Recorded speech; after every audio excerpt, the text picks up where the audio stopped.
성가대 찬양 감사합니다. 오늘 말씀은 누가복음 4장 1절에서 13절 말씀으로 나를 위한 하나님, 하나님을 위한 나라는 제목으로 그렇게 말씀을 들어보도록 하겠습니다. 예수님께서 세례 받으실 때 성령이 비둘기같이 예수님의 머리 위에 강림하셨고 하늘로부터는 너는 내 사랑하는 아들이라 내가 너를 기뻐하노라 이런 소리가 들렸습니다. 하나님의 사랑받는 아들 예수 그리스도가 많은 일을 통해서 하나님께 기쁨을 드릴 것을 성경은 예고하고 있습니다. 그런데 사랑받는 아들이 하나님 아버지께 기뻐하는 일을 하기 전에 거쳐야 할 것이 있었는데 그것이 바로 광야의 시험입니다. 이 시험을 거쳐야 아버지께서 기뻐하시는 일을 하게 된다는 것이죠. 오늘 이 말씀을 통해서 우리가 예수님이 당하신 광야의 시험들, 이것들을 한번 살펴보고자 합니다. 예수님의 시험은 예수님 한 사람에게만 국한된 것이 아니라 온 인류 전체와 관계되는 그러한 문제입니다. 누가복음의 저자는 예수의 족보는 아담을 하나님의 아들로 증언합니다. 또한 예수님도 그 족보의 첫 자리에 등장하면서 하나님의 마지막 아들임을 알립니다. 이것을 하나님께서 직접 선언해 주셨습니다. 세례 받으실 때 하늘로부터 사랑하는 내 아들이다 이런 소리가 들린 것입니다. 하나님의 첫 번째 아들인 아담과 마지막 아들인 예수님이 누가복음에 보면 서로 대립해 있습니다. 그리고 아담의 아들이자 하나님의 아들인 예수님이 이 세대의 운명을 전환시키려고 이 땅에 오셨다고 밝혀주고 있습니다.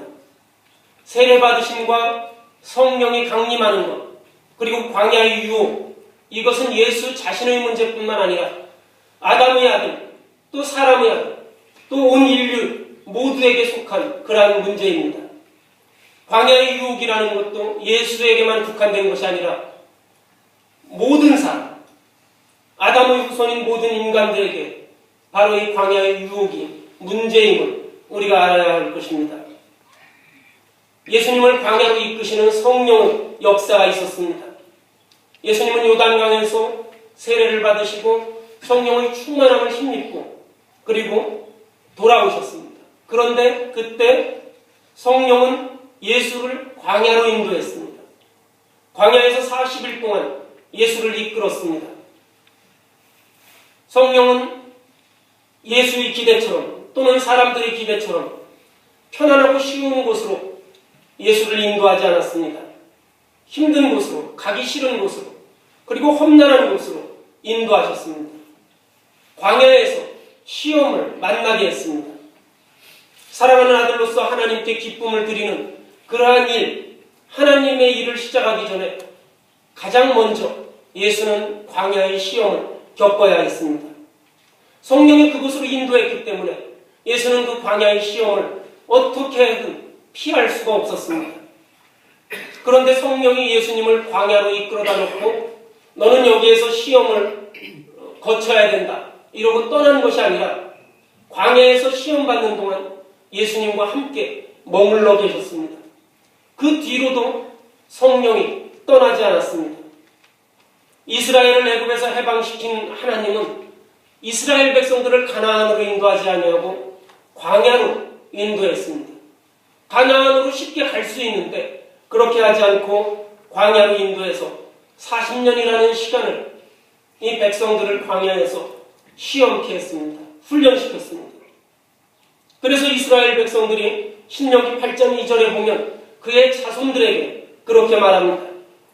내 하나님 여호와께서 이 40년 동안에 내게 광야의 길을 걷게 하신 것을 기억하라. 이는 너를 낮추시며 너를 시험하사 내 마음이 어떠한지 그 명령을 지키는지 지키지 않는지 알려 함이라. 이스라엘 백성들이 하나님 앞에 나왔는데 그들을 다시 40년 동안 광야로 인도하신 이유, 그들을 낮추게 하고 그들을 시험해서 그들이 진정으로 여호와 하나님을 따르는지 그 명령을 지키는지 지키지 않는지 그것을 알기 위함이라고 그렇게 말씀하십니다. 오늘도 성령께서 우리를 광야의 길로, 광야의 시험으로 이끄시기도 한다는 것을 우리는 기억해야 할 것입니다. 내가 성령 체험을 받고 하나님과 함께하는 것이 반드시 복되고 아름답고 행복한 그러한 길이 아니라 예수님이 광야에서 40일 동안 시험 받으신 것처럼 이스라엘 백성들이 광야에서 40년 동안 훈련당한 것처럼 우리를 성령께서는 광야로 이끌어 가신다는 것을 우리는 기억해야 합니다. 우리가 하나님을 만났을 때 하나님께서 우리를 이런 광야와 같은 그러한 곳으로 우리를 이끄실 때 우리는 어떻게 그것을 이겨낼 수 있겠습니까? 성령의 역사와 사탄의 역사는 동일하게 일어날 때가 많이 있습니다. 오늘 본문 말씀에 보면 광야에서 40일 동안 성령에게 이끌리며 마귀에게 시험을 당했다 이렇게 말하고 있습니다. 광야로 성령께서 이끌어 주셨는데 그곳에서 마귀의 시험을 받았다고 그렇게 나옵니다. 성령에 이끌려 광야로 나왔는데 성령의 역사가 아니라 마귀가 역사하게 되는 것입니다. 마귀에게 시험을 받도록 성령이 이끌었다는 그러한 말도 됩니다. 마귀에게 시험을 받도록 성령께서 예수를 광야로 이끌었다. 성령의 이끄심과 마귀의 시험이 같은 시간에 같은 장소에서 일어난다는 것이죠. 성령의 역사와 마귀의 역사가 동일한 시간에 역사하고 있다는 것입니다. 성령의 역사가 또 마귀의 역사가 겉으로 보기에는 구별하는 것이 용이하지 않습니다. 이것은 성령의 역사고 이것은 마귀의 역사다. 이렇게 그것을 딱 구분할 수가 없습니다. 예수님께서 성령의 이끌림으로 광야를 나갔는데 이 광야에서 만난 것이 바로 마귀의 역사, 마귀의 시험이 아닙니까? 성령이 광야로 가라고 했는데 그곳에서 마귀의 그런 역사를 만나게 된 것이죠. 우리가 생각할 때 하나님께서 나에게 이러한 일을 하게 하라고 하셨는데 나에게 윈저로 이사가라고 했는데 나에게 이 학교를 들어가라고 했는데 나에게 이 회사를 가라고 했는데 하나님께서 나를 이끌어 주셨는데 그러면 그곳에서는 복되고 하나님의 놀라운 뜻을 발견해야지 그곳에서 마귀의 시험, 마귀의 인도, 마귀의 뜻을 발견한다면 그것은 좀 어딘가 맞지 않는 그러한 일이 될 것입니다. 그런데 성령의 역사와 사탄의 역사가 같은 시간에 같은 장소에 동일하게 역사한다는 것입니다. 마귀가 예수에게 광야에서 시험할 때 어떻게 시험을 합니까? 내가 만일 하나님의 아들이면 이 돌이 떡이 되게 해달라 이렇게 말합니다. 하나님의 아들이 맞다는 그것을 증명할 수 있는 좋은 기회가 생겼는데 돌이 떡이 되게 해달라는 그러한 일입니다. 돌이 떡이 되게 하는 일, 이것은 누구에게 해를 입히는 것이 아닙니다. 돌이 떡이 된다고 해서 누가 이렇게 죽거나 다치거나 어떤 손해를 보거나 이러한 일이 없습니다. 돌이 떡이 되면 좋은 사람만 있지 나쁜 사람은 생기지 않습니다.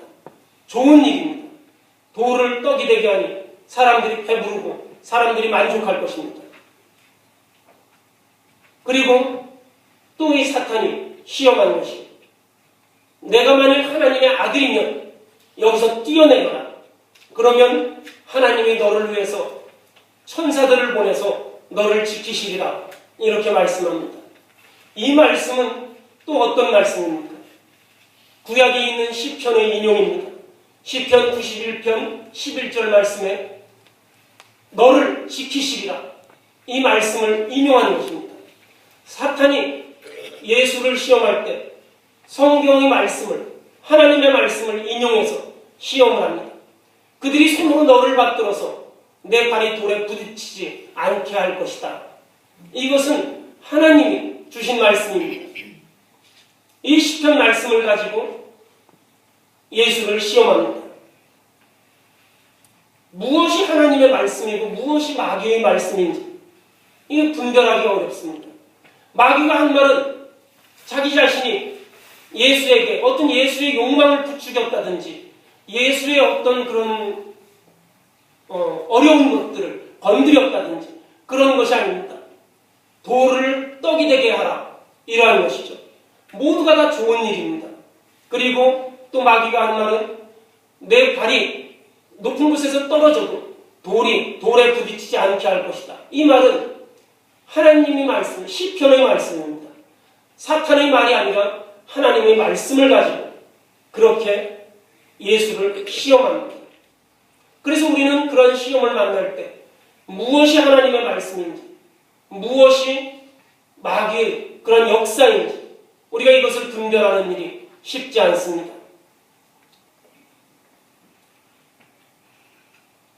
제가 처음에 한국에서 처음 목회 시작했을 때 교회 개척했는데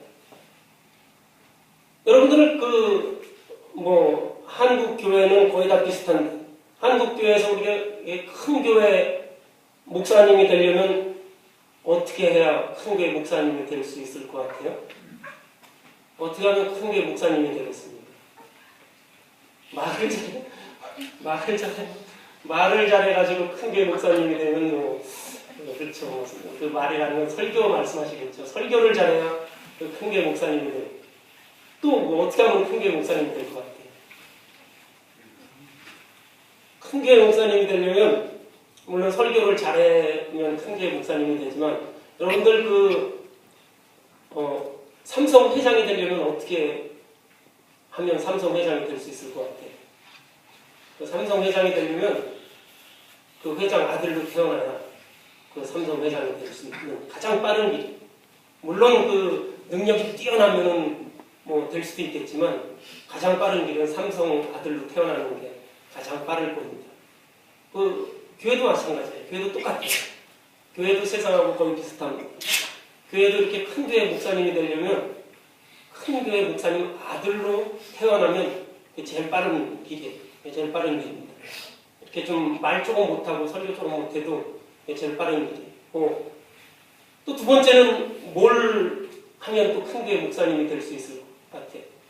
내가 좀 불운해가지고 하나님이 나를 사랑하지 않아서 나를 큰 교회 목사님 아들로 안 태어나게 했어도 또 될 수 있는 방법이 있습니다. 뭐가 있을 것 같아요? 지금 말씀하신 설교를 잘하는 건 맨 끝이고 두 번째 또 좋은 방법이 있어요. 그건 뭐냐면 그거는 또 줄을 잘 서야 돼요. 줄을 잘 서야 돼요. 회사하고 똑같아요. 줄을 잘 서야 돼요. 줄을 잘 서야 돼요. 제가 있었던 교단에는 세 가지 파가 있어요. 교회에 세 가지 파가 있습니다. 세 가지 파가 있는데 이 어떤 파에 속하면 아무리 똑똑하고 아무리 잘나도 큰 교회 목사님이 될 수가 없어요. 아버지가 큰 교회 목사님이라도 좀 힘듭니다. 근데 또 어떤 파에 속하면 또 이게 잘 될 수 있어요. 그런 체제 속에서 그런 것들에 익숙해지면서 그렇게 길을 걸어가는 것. 그런 것들이 좋다, 나쁘다. 이것이 바른 길이다, 바르지 않은 길이다. 이걸 우리가 판단할 수 없어요. 판단할 수 없습니다. 그런 것들이 나쁘다, 그런 것들이 좋다, 이렇게 생각할 수가 없어요. 어떤 일을 만났을 때는 그것이 좋은 길인 것 같고 또 그렇게 하는 것이 최선의 길인 것 같습니다. 다른 대안이 없어요.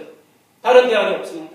그렇다고 해서 어떤 새로운 제도로, 새로운 방법으로 교회를 혁신하고 개혁하자 해보면 똑같은 결과가 생깁니다.